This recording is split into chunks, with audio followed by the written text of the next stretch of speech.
All right, bring him back. Yes. By high demand. Yes. That's right. The people love him. The people's champ. Yes. The baked beans king. Bring them out. Bring them out. I don't know if you heard that part. Where of did the that combo. come from? What if you're from Texas? What's like your thing? What's like what? Brisket. What do people in Texas cook? Like, oh, you're from Texas. You gotta. I bet you make a Brisket. mean blank. Barbecue. This is like a cute joke that's been running around the office that I'm from Texas, born and raised in Salem, Massachusetts. You spent pivotal years in Texas. I spent pivotal years in Texas. Thank you. Where did Texas come from? Lately- Because He you were lived in there. Texas. He played high school Late- ball in He's not Texas. from there. Lately, my digital team members have been calling me Big Tex, which I'm not a huge fan of. Hey, Tex, what's Big up, brother? Tex. Yeah, I don't know where I'm the Texas guy. I never should have brought up the fact that I went to high school in Texas. But nevertheless, it happened. And I believe it helps me with these draft evaluations because Yeah. some real ball happening down there. Big Unlike facts. what's going to be played this weekend at Gillette Stadium. Keegs. Real football happens in Texas. That's real. Yo, George, I went to a Dallas Cowboys game one time in my life with my boy. Yeah. And we were just driving through Dallas, and it was stadiums that real looked ball. like NFL stadiums. I was like, oh, who plays there? And he's like, such and such high school. Oh, What? yeah. Who plays there? Such and such Yeah. high school. If I was you like, they ever- get stadiums? If you ever get a chance, look up Allen High School's football stadium. It's absurd. I played there. That's where Kyler Murray played in high school. Okay. Played a game there. It's like 16,000 people. That's insane, That's bro. a ridiculous amount of That's people to fit into a insane. high West Dang. Lakes is insane too. Yeah, crazy. Allen's Yeah, it's nuts. absurd. This is nicer than college stadiums. Like, what are we doing? It's ridiculous. I mean, I love it. Is there like, you'll get in Missouri, you'll get really nice stadiums and practice facilities, but they're smart where they get money for tornado shelters where it's built There to you go. withstand a tornado, but there's turf on the inside, weight rooms. It's all about Smart. thinking. Yeah, Smart. Play Ballers. the game. Ballers. allocating the funds correctly. That's what they said. Keegan, right. real quick, off the top of your head, 3, 2, 1, favorite Western movie, go. Wow, you're not from Texas. Okay. No. Yeah. Wow. I thought you'd have one locked You would and ask me loaded. like He's got comedy? nothing? Nothing. No. I couldn't even tell you a Western actor. Clint Eastwood. Like is Oh, that, there you go. That's I mean, it, yes. right? That's What- the one. What's the True Grit? There you go. There you go. Never Now- saw it. nice. Let's but go, There you go. Keegs. Hey, Never Keegs. saw it, The, bro. the boy got some stuff That's up. such I watched a it good the other movie. week, Keegan. Go to the Netflix. Yeah, it was on Netflix. No. HBO, whatever. 310, matter. 310 to Yuma. 310 to Yuma. With Christian Bale. Tough. You'll love it. Tough. Okay. All time. I'm a big Bale guy, so I can get into There that. you go. Keeks, check out Tombstone, too. Greatest Western Tombstone. ever. All right, let's stop. I'm Now gonna we'll go do home this. and watch JT Tuamolo out. So Here we go. Yes. Ah, 3, that's 2, right. 1. Your number one edge rusher in this draft. 3, 2, 1, go.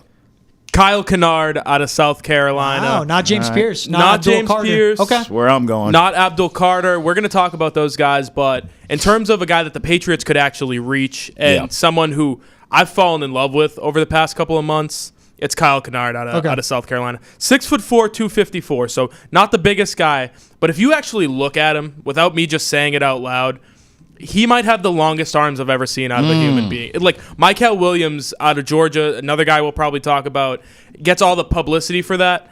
But Kennard is just an animal, like a beast, the kind of body type that you would mold into an NFL edge rusher. And that's kind of what you're going to have to do, right? He started out at Georgia Tech, transferred into South Carolina this year, and has just exploded onto the scene. This is a situation for him where, because he's come on so late, I think it's going to hurt his stock because what you've seen from him on the field is a top 5 pick. He's been that good this year. But prior to that, what he was doing at Georgia Tech, he wasn't that great, right? He struggled. He couldn't really find his way onto the field a ton. He was kind of a 2.5 to 3, 4 sack guy throughout his career there. So the fact that he's come on so late is going to hurt him. But from what you've seen throughout this season and what he projects to be at the next level, I think he's without a doubt one of the 3 best edge rushers in this class. Wow. And I think a team who went through something similar a couple of years ago with Keon White, the Patriots drafted him out of Georgia Tech, where when he started at Old Dominion, he came on late, and he's been a stud for them. Yep. Sack numbers aren't what you would expect, but he's been an incredible player for them. Little bit different of a profile for Kennard, but just as good of a player, I believe. And I think he's gonna be good right away in the NFL. So if you're looking for a guy in the middle of the first round that you need to produce immediately, this is your guy. That's what's interesting because this is a guy that was projected like top 150. Right. Then October hit, and from that point on, we saw the stock just skyrocket. And this is a guy that is a top 2-round pick. And what you're alluding to, Keegan, hey, if South Carolina gets into the college football playoff, Telling you. by the time this episode airs, we will know. We'll know. Right now, Right. we don't. Right. But, like, that's a thing. And I'll sidetrack it real quick. We'll bring it back. I like what we pointed out about Kennard. Patriots fans, you need to root for Miami. You need to root for Colorado in a bowl game. If they get into the playoff, you want Cam Ward and Shador Sanders to play as good as possible. Yes. Get as many games as possible. That's right. Hey, F it. Jalen Milroe, too. You want him in as many games as possible because if you get a top 3, top 4 pick, because you may not love the quarterback, but the demand of the position ups the price of where the Pats could be picking. Facts. It gives you more ammunition to ask for on the trade back. Absolutely. Quinn Ewers, too, another one. Yeah, you need all these dude, guys. I wish he wasn't made of glass. I love him. Riley Leonard, you need all of them. He was awesome against A&M. So you like Kyle Kennard. What about a guy that's been a first-round pick or close to tabbed at that talent, Keegan? Yeah, I mean, JT Tuimoloau, I talked about it a little bit earlier. He's a guy who that's where he was at the beginning of this year. Yeah. And then for what Ohio State has been defensively, they've been a great unit, but they haven't put up numbers, these guys up front. So he's fallen a little bit. Him and Jack Sawyer, the two of them, have fallen kind of into the second-round range. Tuimoloau, I don't know if you guys will remember. If you're a college football fan, you probably will. 2 years ago at Penn State, so it was 3 years ago at this point, his sophomore season, I'm going to read off some statistics for you real quick. Statistics for what he had in one game. 6 tackles, 3 tackles for loss, 3 sacks, 1 forced fumble, 1 fumble recovery, 2 interceptions, and a pick 6. He plays defensive end, Yeah, guys. I know. He's an edge That guy. is absurd. Yeah. And that's the level he can get to. Is he going to do that in the NFL? No. No one's going to do that. We saw Nick Bonito last weekend, or on Monday, with Denver do something similar. That's just not what happens at the NFL level. But that's the level of talent that this kid has. And I'm a big believer in the fact that if you take a big, stout run defender who has pass rush moves, you've got something. Yeah. And if you do it in the second round, which is probably where he's fallen from being an early first-round pick, he would have come out last year, you can't do much better than that. So he's another guy I really like. I know that wasn't really your question, but that's the guy I was prepared to answer for. Well, you say if you get him in the second round, and if his strength is in a run defender, hey, the run defense hasn't been good, guys. Right. And think about it. It is filling out this roster and making complementary pieces. And when you have a 3-4 defense, the job of those defensive ends is to obtain the edge and set it and be good in the run defense. Look at Dietrich Wise and what he's meant to this defense all these years. Now, another one, Anthony Jennings, who has come on and he's been probably their best defensive player this year. Yeah, no kidding. And what's great is, and that's a guy that's a stand-up, 2-point stance, not a hand-in-the-dirt run defender. Right. And then that's, again, how does he complement? Does he line up next to a Keon White, where Keon White's a pass rusher, and then Anthony Jennings is a run defender? You flip it to the other side with JTT, and that can be the same thing. What are the edge guys are going to get that's out there? I like that pick. And, again, this is a 3-year plan. When they hit stride of when Drake May will pay dividends and playoff wins, get him in year 1, develop him to a pass rusher in year 2. A guy like JTT, who was a first-round pick, projected as even last draft, but came back, hurt his stock, but you can find gems and you can find value. I like the Keon White comparison. Trav, I know you love James Pierce and Abdul Carter, though. Yeah, listen, I want to preface. It's not out of the question for them to take an edge guy. Thank you. I'm so Top glad 15. I'm so glad to hear that you say that, because you two, and I mean this with love, you two get on my damn nerves. Every time we do these drafts, I have to hear the same thing from the both of you. Let me start with you, George. Okay, GM George. You know I love you. You know I've said this to you off camera, and I've said it to you on camera. If broadcasting don't work out, you need a job in the front office of somebody's football team in the NFL or college, because Lord knows you love player evaluations more than someone who does it for a living, and I know you'd be excellent at it. Thanks, with that being said, I am sick and tired of being sick and tired of, you need all these quarterbacks to ball so they can pick up the phone and trade. Stop. Okay. Keegan, I'm not letting you off the hook either. I'm sick of this, mid-first round, maybe second rounder. Are you guys watching the games? This team sucks, and they will lose out. It's the same thing when I bring up Travis Hunter, and you're like, I don't know if they're going to be there to draft him. My ass. Yes, they will, and they should.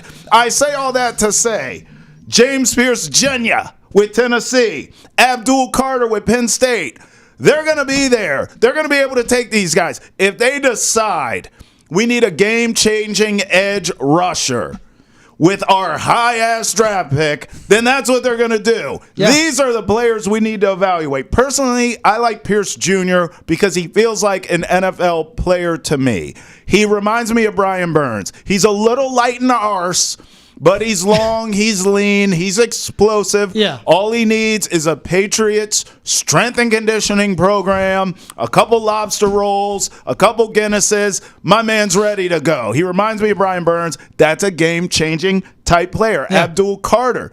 I actually think he's a little more versatile. I feel like he's more the linebacker, edge rusher type than his hands in the dirt type. But at the same time, that versatility in this defense could work. We see guys who can do multiple things shine in this kind of defense because you don't have a ton of playmakers around you. So I like him in terms of fit. And then Mykel Williams, who Keegs did at least bring up, the big boy out of Georgia.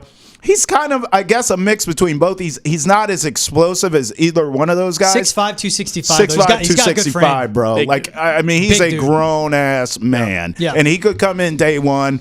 He may be the most pro-ready out of the other two I named, who I do like more because of their ceiling. Yeah. But he may be the most plug-and-play ready, but he's not as explosive. That's my issue with him. I think you guys know. Yeah. I need game-changing, game-wrecking players. Yeah. Those first two are the two I like in Pierce and Carter, but Williams is such a big boy. You could plug him in on Sunday and he could help you out. I guess it's a bye week, with so all next the talk Sunday. Ohio State gets on like being wide receiver U, like Penn State deserves to get edge U. Absolutely. Like it's Micah Parsons, it's Chop Robinson, who's been really good second half, and Abdul Carter. Like there's something they know what they're doing. That's right. When it comes to edge players in Penn State. That's right. It's the defense that they run too, right? Where they allow these guys to be multiple. It's really just you have an assignment, but go get the football, right? Yes. And that's something that when you draft a guy, if you're going to draft Abdul Carter, you're going to do it in the top 10. That's right. So you're taking him high.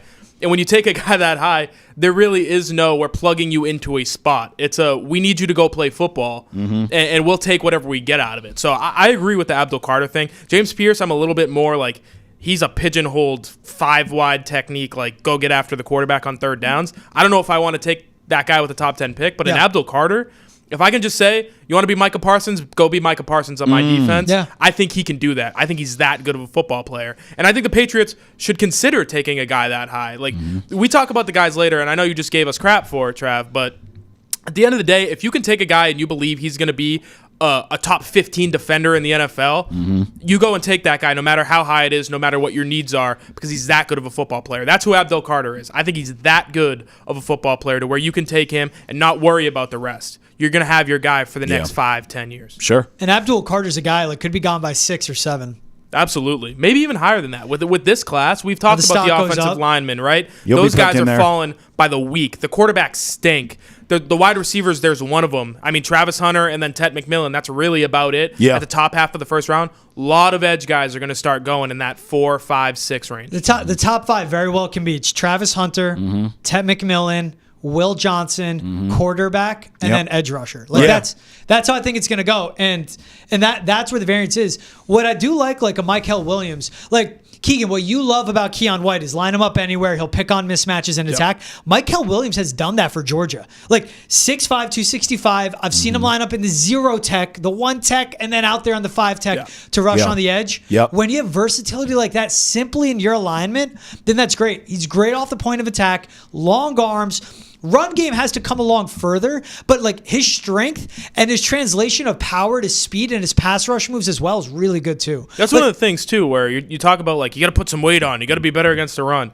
When you've got arms like that and you've got speed like that, it doesn't matter. Just go let the guy play football. Literally, you put your hands on him first. Like, what's the knock? He can't put his hands on you. What's the knock? Physically can't do it. Yeah. You put your hands on him first, he can't touch you. What's the knock on Will Campbell and Kelvin Banks? Yeah. Short arms. Short arms for offensive tackles, because when you got guys like a Mykel Williams, when you get a guy like an Abdul Carter coming out of college, where they're going to put their hand in your effing chest and just push you back, or just under your armpit and absolutely just ragdoll you around. Like big brother against little brother. Like that's the upside these guys have, and that's when frame and measurements matter. Like I'm not 40 times, I do not care about 3-cone whatever to an extent. That's the stuff. Those are the measurements that matter. It's things like that. The tape is all that matters to me. Who's someone you guys think in recent memory that you watched in college, edge rusher wise, that you knew would work in the NFL? The only reason I ask, Aiden Hutchinson, I remember thinking this dude is can't miss unless he gets hurt, which now he has. Yeah, it sucks. But like that dude, watching him in college, I said, that's an NFL player, and it was right. Who's someone you've evaluated along the way at this position that you knew would be Cam Miss? Being that I was covering Wisconsin, I'm in the Big Ten, AJ Epinesa. It took him a season to come along. Yeah. But, like, that's a guy, same thing with George Karlaftis. It's these Big Ten guys. Yeah. And you know what's funny is the Badgers team I covered, like Zach Bond, great pass rusher off the edge in Wisconsin. Yeah. Yep. I was like, this can't work. He's too small. Yeah. And he was an off-ball linebacker. Look what he's doing with the Eagles. The right scheme with the right fits around him. I mean, it's the Eagles front seven's absurd. It's the Eagles. But you see how much it matters with all that. Sure. But for me, it was Big Ten guys, and I'll mainly point out is AJ Epinesa, who took a year or two, but now he's flourishing with the Bills. Yeah, he is. And I've got a guy, it's not so much edge defender. He's more of a, he'll line up anywhere on the defensive line. But Leonard Williams, it's another guy who took a couple of years, but coming out of USC, it was like, he'll figure it out. Dog. Who knows where he's going to play? Yep. He was like a straight-up nose tackle at USC because of the defense they ran. The small athletes that they had on their defense. And the size of him, too. And he big dude, but he's still versatile. But now he can go play a 4-tech. That's right. And be one of the best in the NFL at it. And he found a defense where it fits. It's a gap shooting scheme. He could get in the backfield. He can go make plays. Yep. And you saw him last week. Pick 6, big boy rumbling down the field, like 92 yards, something like that. So he was a guy where I knew it was probably going to take a little while. It wasn't going to work in New York just because it's the Giants and the Jets. But once he found a home, he really hit his stride, and he's been fantastic for Seattle. Yes, he has. So 6th overall pick to the Jets in 2015. I forgot it was 2015. He's been in the league for a while. He has. It's been a long Third time. team now. How sweet does that pick 6 feel? Leonard Williams against the Jets, a team that drafted him. Yeah, it's got to feel against great. a team that gave up on him, right? That's They right. traded him away. And That's even right. the Giants gave up on him, trading him to Seattle. But it says a lot about him that Mike McDonald, their now head coach, who's a defensive guy, is like, you're staying. That's right. I want you. Yep. I'm going to build around you. So I think that's a good question. I like that Leonard Williams pull. What about some like late round gems? Look, because they're the guys in the first round. There's guys in the second round. But what about if they do go tackle, receiver, and then when we get to 3rd and 4th, guys, you're eyeing Keagan? Yeah, I think, like you said, 3rd, 4th round, and it's probably going to come because he just had a kind of scary injury last weekend. But Landon Jackson out of Arkansas, if you remember a few years ago when he was coming out of high school, a video went around of this bald kid doing goofy drills and looking uncoordinated as hell. That's Landon Jackson. And when I saw that video, I thought, ugh, is that the future of pass rushers in college football? Well, it was. And he's a hell of a lot better than I thought he was going to be. 6'7", 282. He's put a lot of that size on since he's been in college. Started out at LSU, made the move to Arkansas, and since he's been one of the best defensive players in the SEC. He's not the dude from the videos, like I said, and he has the best pass rush plan of probably any of the guys we've mentioned. He goes into each rep knowing exactly what he's going to do and exactly how the other guy might counter and how he's going to counter that, right? This is a thinker at the position. And you don't see a lot of those, right? You see a lot of guys who brute force, like Keon White has told us over the past 2 years, sometimes I don't really know what I'm doing. I just go 1,000%. And I figure it out from there. And it works for him. But for some of these other guys, they come in with a plan and they know exactly what they're going to do. And that's how they win. That's how they win each rep. And that's who Landon Jackson is. Not a straight talent guy, but he's a polished player. You might be able to find him in the middle of the middle rounds. And another guy who came out of Arkansas, in Dietrich Wise, where he's just been steady and he's gotten better and better and better every single year because that technique gets more polished with more years in the NFL. He's a guy I really, really like. Don't love the idea of taking an edge defender early with all the other needs they have. So if you want to look in the middle rounds, this is your guy. Yeah, I like Josiah Stewart, too. That's a good player. 6'1", 245. So that's a pass rusher Smaller frame. guy, yeah. But that's a prototypical edge in the NFL. The one guy I want to bring up, because we haven't, but I was texting Keegan. I'm like, hey, I want to take it on this one. Trav, he's our boy. He leads the nation in sacks with 16.5. Donovan Ezra-Rockwood out of Boston College. Man. But now this is going back to that first, second round conversation. Right. But 6'2", 245, same frame as a Von Miller, doesn't have that athleticism. No. But to what you're pointing out and what you love about Landon Jackson, that's the same thing you get as a Rockwood. Yep. Very polished, a technician, great run defender, can get better at setting the edge. With his frame, he's more of like cutting under blockers and beating them instead of just being there and eating up blockers and freeing up off-ball linebackers, but that's fine. But like his counter moves, his A move, his B move, his C move, like he has everything all crafted together. He's been really good for Boston College. Yes. And it says a lot about a guy like brought in by Jeff Hafley, stuck around through Bill O'Brien. And Bill O'Brien's probably having a convo with him of, you need to stay because he's good. And Bill O'Brien knows NFL talent. Good run defender, good instincts in the Good run game. kid, too. Oh, great guy. Right? Day one starter. And then what you said right there, Trav. Yep. Great kid. Dude, we had an interview with him. Go check it out. Donovan Ezeraku. Google his name, how to spell it, because I don't want to butcher it here. But a great guy. And you know what, Trav and I walked away from the conversation about him, Keegan? I was texting someone I know at Boston College. You go, Donovan Ezeraku, like, holy, he is a professional. He is. He's all about the business. After a big win, after a huge win like they had a few weeks ago, he's got dinner with his family and then played Call of Duty. Like, he's not outside. He's focusing on ball. He's eating right, taking care of his body. He's all about that business. You know what's funny? Before you kind of started telling me a little bit about that stuff, the first thing that came to mind when you said his name was high motor guy. And those are the guys that find the field right away because it's kind of a cliche. Yeah. But he's the dude who, from the start whistle to the end whistle, is going 100 miles an hour. Absolutely. And that's what kind of makes him a special player, especially in a defense where there aren't these big-time talents around him. He's the best guy on that defense, but he goes out every play, and it doesn't matter if he's a backside run defender or if he's a pass rusher on 4th and a million. Like, he's going to go 1,000 miles an hour, and he's going to find his way to the football. I really like just watching him as a football player. I don't know how you're going to fit him into a defense necessarily right away. Like you said, maybe a little bit on the smaller side for what the position that he plays and the role that he might play. But he's going to go 1,000,000 miles an hour, and he's going to put his full effort into every single play. And that's the kind of guy who finds the field early in his career. You know what's funny? I look at him, it's an Anthony Jennings with a better pass rushing package. Bigger. But that's a perfect example. That is a great comp. And like, if that's his usage, if he's a stand-up pass rusher, but he's a 3-down guy, and he really pays dividends. If you're on the field every down, like, those are the guy the Patriots need. And like, this whole thing, how we went through. Now you have Keon White, you have Christian Barmore. Let's say you have a Donovan Ezeraku. Go out in free agency, sign a guy like Josh Sweat out of Philly, who's only going to be 28 or 29.